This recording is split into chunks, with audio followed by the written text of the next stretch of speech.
با هزار اندیشه و منتظر بازگشت به خانه.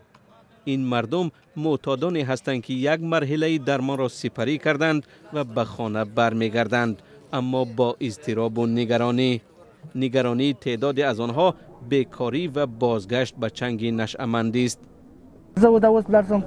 فرض کنیم که من همین حالا خانه بروم، یک ماه دو ماه کار نباشد، مجبور میشوم باز به مواد رو بیارم.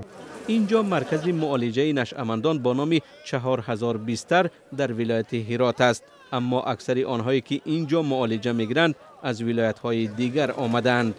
تعداد آنهایی که قرار است به خانه برگردند به 170 نفر میرسد. بسیاری ها در اینجا به سبب بیکاری معتاد شدند. کار نیست. بر طبق گزارش سازمان ملل متحد، افغانستان در سال 2024 زیاده از 400 تن تریاک تولید کرده است. به قول سازمان ملل، تولید تریاک در مقایسه به سال گذشته 30% افزایش یافته است.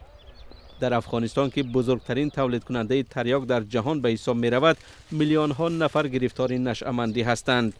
به قول سازمان ملل، خدمات درمان معتادان در 32 ولایت افغانستان فراهم شده است، اما اکثر مرکزهای معالجه با امکانیت‌های اندک فعالیت می‌کنند. از بدرفتاری و شکنجه معتادان در این مرکزها هم گزارش شده است. حکومت طالبان این گزارش‌ها را رد کرده و فراهم کردن زمینه درمان را برای معتادان از دستاوردهای خود می‌داند. حالا مثل گذشته نیست. شما در شهر و بازار دیدید که یگان معتاد نیست. ممکن است که 10 یا 15% این افراد دیگر باره معتاد شوند. مقامات طالبان میگویند که در مرکزهای درمان نشأمندان سالانه هزاران نفر تبابت میگیرند.